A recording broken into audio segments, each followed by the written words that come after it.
मिस्र का जालिम हुक्मरान फिरौन, जो अपने आप को रब आला कहने लगा था, उसका जुल्म बनी इजराइल पर इस हद तक बढ़ चुका था कि उनके बच्चों को कत्ल कर दिया जाता और माओं को जिंदा रहने की सजा दी जाती।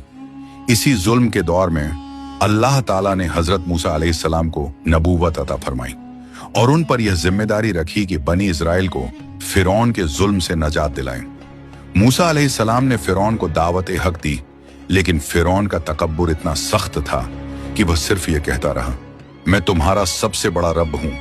लेकिन अल्लाह की कुदरत के सामने किसी का दावा चल नहीं सकता।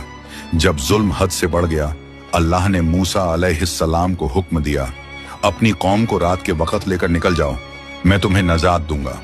बनी इजराइल मिस्र से निकल पड़े और फिरौन अपनी पूरी फौज के साथ उनके पीछे भाग पड़ा।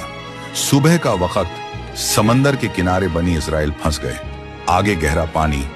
लोग घबरा कर कहने लगे, हम पकड़े गए मूसा। लेकिन हजरत मूसा अल्लाह के रसूल ने पूरे यकीन से कहा, कल्ला, मेरा रब मेरे साथ है, वह जरूर रास्ता बनाएगा। और फिर वह मुकद्दस लम्हा आया। मूसा अल्लाह के रसूल ने अपना अस्सा समंदर पर मारा। कुरान के मुताबिक दरिया 12 रास्तों में फट गया। पानी पहाड़ों की तरह दोनों तरफ जम गया। बनी इजराइल सूखी जमीन पर गुजर गए। फिरौन भी अपनी फौज के साथ दरिया में उतर गया। लेकिन जैसे ही मूसा अलैहिस्सलाम और उनकी कौम पार कर चुके, समंदर अपनी जगह वापस आ गया। फिरौन और उसकी फौज तमाम पानी में डूब गए। और उस वक्त फिरौन चिल्लाया, मैं मूसा के रब पर ईमान लाता हूं। लेकिन अल्लाह ताला ने फरमाया, आज तेरी जान तो बचा ली जाएगी ताकि तू बाद वालों के लिए एक निशानी बन सके।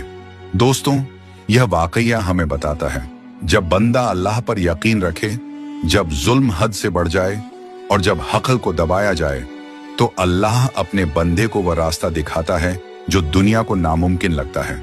अल्लाह हम सबको मूसा अलैहिस्सलाम जैसा यकीन अता फरमाए। आमीन।